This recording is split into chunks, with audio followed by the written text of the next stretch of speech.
Good evening, Central Valley. I'm your host, Raj Singh, and you are watching the weekly political podcast. And along with me, I have two co-hosts. I would like them to introduce themselves. Pritesh, please go ahead. Hi, I am Gurtesh Singh, co-host for this show that we are starting for political podcast on the weekly basis. So I'm a resident of Tracy and will be hosting these podcasts to share with you our policymakers, so what their thought process is and how they want to take our cities, our country in the forward direction. Thank you. Hey guys, my name is Raj Dillon. I'm also a community member over here and resident as well in Tracy, and I'm slowly getting into the hang of things. And I'm very excited to have this meeting over here so we can talk about the county supervisor and how things are going to get better from now on, and the reasons for all the stuff that's been going on and all the positive aspects that are going to come out of this. I hope everybody can learn from and gain some very good aspects. Thank you, Pritesh. Thank you, Raj. And I'm glad to have you guys along with me. This is our first weekly political podcast that we're hosting. And today we are going to have a county supervisor from Stanislaus District 2nd, Manning Grewal. His appointment was appointed by the governor. So let's all welcome Manning Grewal on our show. Good evening, guys. Thank you so much, Rajdeep, Gurtej, and Raj, to have me on the show. I know you guys have been politically engaged for many years now, and it's nice to see you guys even taking it a step further and getting your message out to the community, not just to the Sikh Indian community, but the community at large. I think this is a very much needed civic engagement to include the community and hold our electeds accountable like me. Let us know what we're doing right, what we're doing wrong, what we can do better. And that's why I'm really looking forward to having this conversation and many more to come in whenever you need me, whenever you need clarification on something, or when I need you to educate me on concerns of the community that I may be missing. So I appreciate all three of you, Rajdeep and Gurtej. I know, like I said, you guys have been doing a while. Raj, it's good to see the younger generation getting engaged in political conversations that are for the betterment of our community.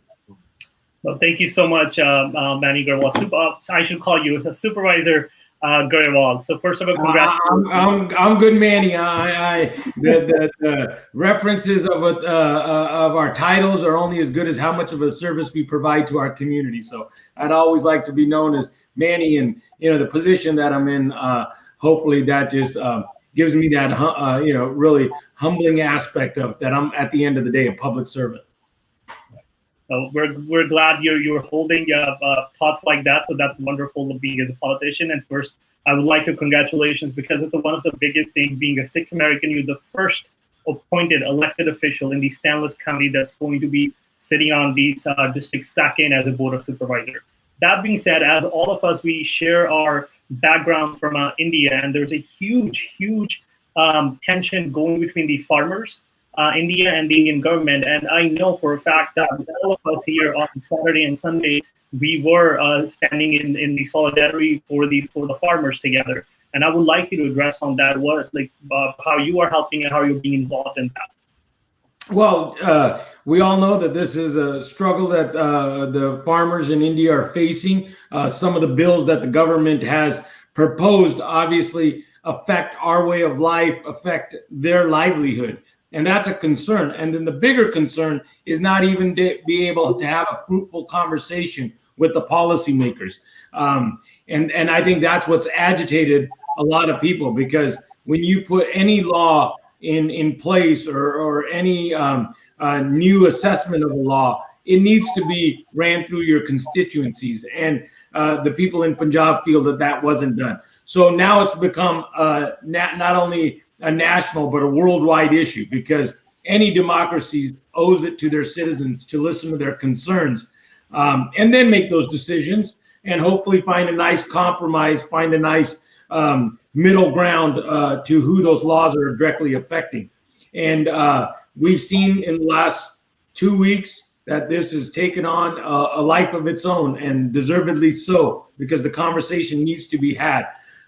This week, a lot of our Indian community went out to the Indian consulate in San Francisco in the thousands. And that just shows the solidarity and how important it is to people that don't even reside in Punjab, but still have roots from Punjab. So this is a conversation that the Indian government cannot try to dissuade or get away from. They're going to have this conversation if they want to have, the allegiance of the Punjabi community, the Sikh community. They're going to have these conversations. And in the small, humble way that I can help, that was one of my first things I did when I took office, was write a letter asking the people that are there to have those conversations, to start having those conversations, and to make adjustments to those bills so that they can work for the people that you are trying to make them work for, right? When you make a law and you're affecting people, you need to have that conversation with the people that it's affecting. So I'll be chanting that mantra that you need to have a conversation. You need to give us a seat at the table and have an open dialogue to make sure that people aren't, disadvantaged or affected in a negative manner. Well, thank you so much, Manny. And we are so glad that elected officials like you and you are taking a stand and helping and supporting all our brothers and sisters back in India. With that being said, let's just now jump into more to get to know about who Manny Grewal is. So I would like to start off with knowing about you. Where did you grow up? What high schools did you go to? How did you actually end up being in the public services, and why did you choose to be in here? So all of that together, we're excited to know about it. Yeah, no, I appreciate it. Much like many of us, my parents came here many, many years ago, 1972, so going on almost 50 years, and they made Stanislaus County, Modesto, their home. My brother and I were born and raised in Modesto, went to local schools, went to college in the area, came back and started to raise our family here as well. When you start being born and raised in a certain area, you really start building a allegiance and an appreciation of the area. And that's what happened with me in Stanislaus County in Modesto. And that's why I decided to raise my family here as well. My wife and I decided to raise our 4 children here in Modesto as well. Once I knew that we were totally vested, meaning, being born and brought up, now raising our children, and hopefully grow at an age where I spend my entire life in this region, it was very apparent to me that I needed to get involved. I'm a big believer that you try to make whatever city or profession you may be in better than it was prior to you getting there. And in my very small way, I felt that getting involved in civic engagement at any level, whether it was being in neighborhood groups, being on the planning commission, just to get to learn and to be able to provide some assistance to people that need it most. So that was the reason I got involved. So in 2012, I got appointed to the City of Modesto Planning Commission. In 2015, many people encouraged me to run for city council, which after talking it over to with my family, I took that challenge on, and we were running against an incumbent council member, first time running for elected office. But I did it the old school way of really connecting with the voters, walking door to door, being able to engage with them, listen to their concerns, listen to their issues, and assure them that if I got the opportunity to serve, that I would be an advocate for them and somebody that would be at their disposal for any concerns they may have. So I served on the city council for 5 years. During that time, I also sought out higher office at the state level, and not because of the ambitiousness of being in a higher office. For me, I learned at the city level that a lot of the things that happen are mandated or dictated by the state. So being somebody that likes to have a seat at the table where the discussions are had, I felt that would be a right fit for me. So I ran, many of you know, and I think we ran a very impressive campaign for a lowly council member out of city of Modesto to run for a office that had over 1 million constituents. I got to learn a lot. I feel that we ran a respectable campaign, garnered over 45,000 votes, major endorsements, and raised a lot of our fundraising capabilities through the help of the entire community, get our message out. And we came short, but I learned a lot from it. And I think it got a lot of people that wouldn't be engaged in politics, got them engaged. The Sikh community really became engaged, and that was very humbling and empowering to me to see that we can really start a revolution of getting Sikhs and first-time generations into elected office at the state level.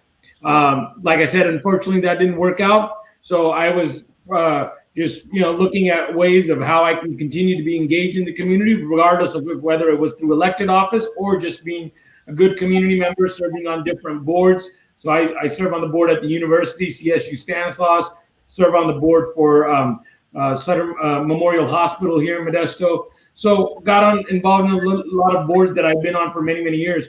But then this opportunity presented itself. And this was like almost like running 2 elections in the same year. We ran in March, and that didn't turn out where we had to run again in November. But then this position became open at the unfortunate event that Supervisor Berryhill passed away, who provided a great service to the residents of District 4 in Stanislaus County. Once he passed away, it was, excuse me, the position was up for an appointment by Governor Gavin Newsom. I applied for that. And this was a process as well, because you still have to reach out to groups that are vested in seeing the county succeed. So you have to appeal to them. You have to be able to tell your message to them. You have to tell them why you're doing this. And then eventually it's at the, at the governor's discretion who he or she may appoint.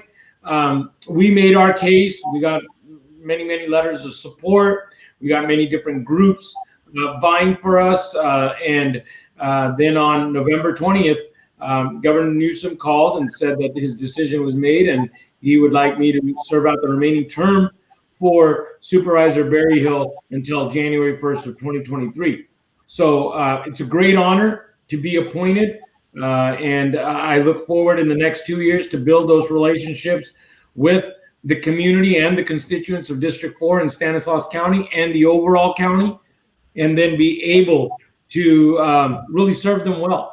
And like I said, I don't plan on going anywhere. My family resides here. My wife, she has a business here. She practices dentistry. She has multiple offices in the district. Myself, my family comes from a farming background and other investments that we have in the area. 4 children, 17, 13, 11, and 9.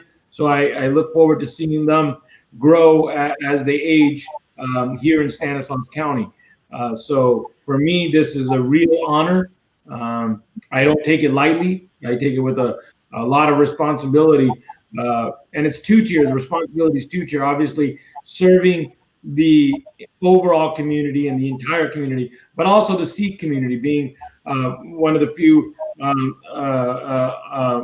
elected, appointed officers at a county level, and then first at a city level. I always feel that I have a secondary responsibility to make sure that I make my Sikh community as proud as well. Thank you so much, Manny Grewal. Like the overall, the journey that you showed us, like how you got onto a planning commission, to a council member, and you were a deputy mayor of Modesto as well. So big accomplishment on that part as well. And this is a proud moment, just not only for Stanislaus, but the entire Central Valley. You being a first elected Sikh American and appointed by our governor, that's a huge, huge opportunity and huge, huge accomplishment. So congratulations, and we're very proud of you. And now, moving forward, I would like Raj Dhillon to actually keep us going on. The time clock is keep ticking, to start off with the second question, as he's very curious to know about all the different political services or the public services, and he wanted to learn more about it. Yeah.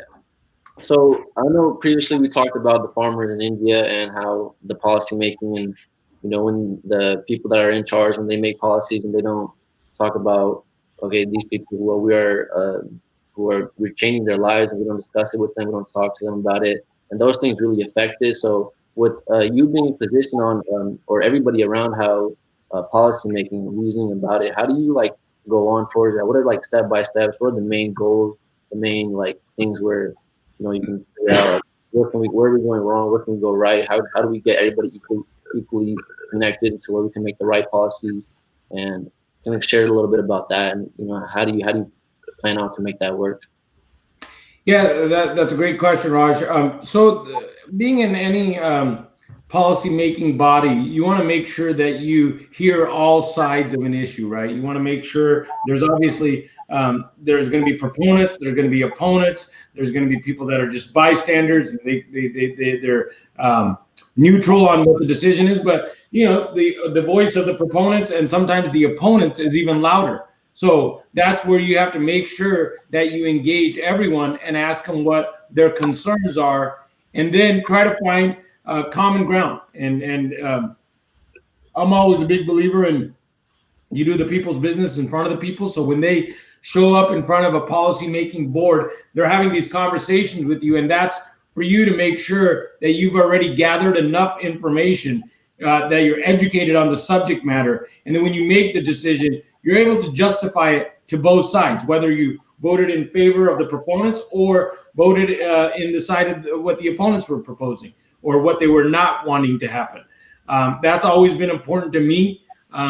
For me, it's always looking at it as you want no regrets, knowing that the decision you made wasn't done without enough due diligence. The litmus test I always hold myself to is at night, that you on a good day you make 60% people happy and 40% are going to be upset with the decision. Some days it's even tighter. You have 50% that are happy, 50% that are upset. But you have to be able to personalize that to yourself and say, did I make the best decision knowing what I knew? And at the last and the most important is, was it for the betterment of the community? Was it for the betterment of the masses? Did I not just look at one group or one entity and just voted with them because I felt compelled to, or was it to serve a broader population? And that's something that's very important to me. So when policy making happens, going back to the part that we were talking about, the farmers in India, it seems like they were opponents of the bill, but they never got the opportunity to convey why they weren't for the bill.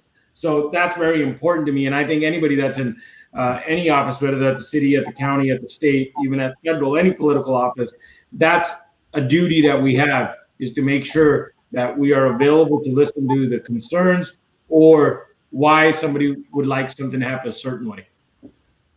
Thank you so much for answering that question. That was a very great detail. I guess we can transition over to Mr. Gatej. Thank you very much, Raj. So thank you very much, Manny. First of all, I want to congratulate you. And as you mentioned, this is the policy making. You're working for the society. And when you took office, you made your voice heard for the farmers. So as you are our leader, US as a leader globally. So now with the responsibilities that you are getting into as a county supervisor, so many of us are not aware what roles and responsibilities and what kinds of challenges comes with this role as a county supervisor. So will you please share us with what challenges will be while in this position for your constituency, and what kinds of roles and responsibilities will you be playing as a county supervisor to help your Stanislaus County? Thank you, Gotej. So the county supervisor position in most counties, some more than others, usually have 5 county supervisors, but San Francisco has more, and there may be some others. I think LA County has 7, and don't quote me on that, but predominantly, it's usually about 5. And I can tell you that for the neighboring counties for sure, Merced, Stanislaus, and San Joaquin County. So in Stanislaus, we oversee a budget of about $1.5 billion. So when I was, just to put it in context, when I was at the city of Modesto, our general fund budget was around $130 million. And then with all public works, utility was somewhere in the 300 million range. 30 different departments, some that are ran by appointed department heads and some are elected. So the sheriff, the district attorney, the assessor, the clerk recorder, the district attorney, if I hadn't mentioned that. So 30 different departments. And then there's, appointed positions, the CEO of the county, public health director, which obviously right now is a very important role. Not that it always isn't, but right now because of the pandemic, that's where a lot of the discussions are being had, how to control the spread of COVID-19. So 30 different departments, 12 different bargaining groups, and it's a huge responsibility, one that I feel that needs to be addressed and made sure that you're meeting with all these groups, meeting with all the department heads, planning, building, all of that. I mean, you really are setting policy for the entire county, regardless of which district you represent. Obviously, the district you represent is where the constituents vote you in, but you want the betterment of the entire county. And so on the Board of Supervisors, we have 9 cities, 5 board of supervisors. You work closely with the mayors. You work closely with other electeds in the county. And, I would say that the county board of supervisors, there's a huge amount of responsibility, but there's a huge amount of resources. You have the mayors and the council members from their respective cities doing a lot of the work as well. And then when there's assistance needed or where we need to all come together to work as a cohesive group, then we're always there for the cities. And for me, it's just interesting to see going from a city to now the county, the broad amount of coverage area, right? I mean, the county's 550,000 people. Stanislaus County, city of Modesto was the county seat, the largest city in the county, about 220,000.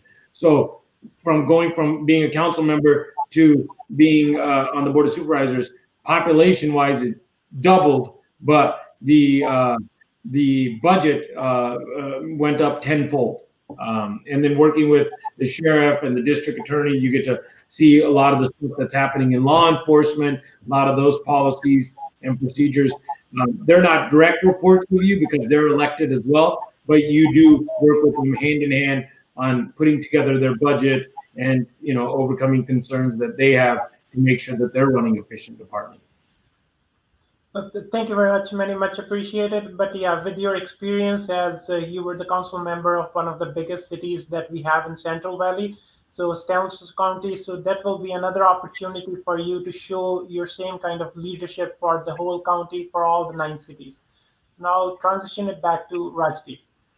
Thank you. I think we covered pretty much all the important topics to know about Manning very well, and I personally would like to say thank you for your time being with us and helping us understand what it means to be a county supervisor, how much huge responsibility you're going to have on your shoulders for the entire county and all the cities comes under. And with your leadership, I think it'll be a very successful 2-year term for you, and we wish you good luck, and we're very proud of you with such a great accomplishment. Thank you. Thank you so much for having me. Both of you have been very helpful when I ran for the Senate campaign as well. And again, I don't think that I've said it enough.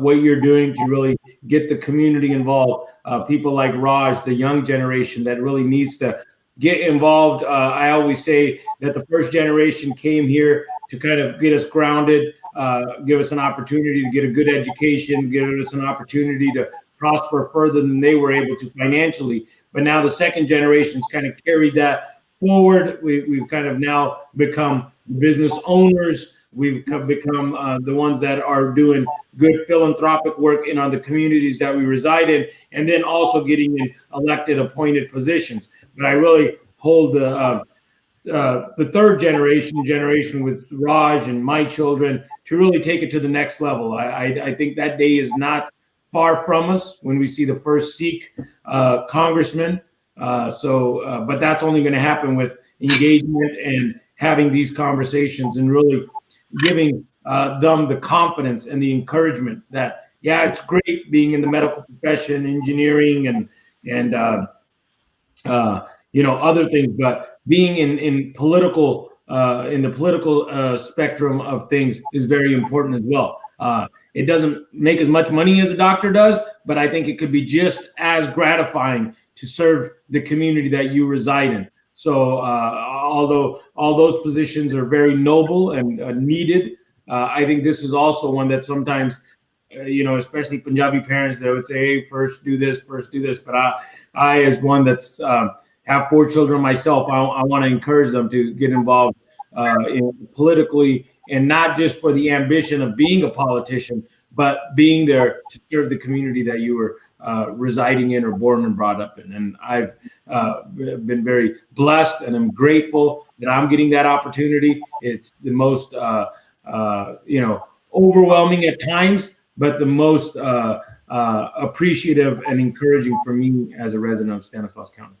Absolutely. And you are such inspiration to a lot of folks like us, and definitely Raj and upcoming generations. And we will stay in touch, and we will invite you again for some other topic. Thank you so much, Manny.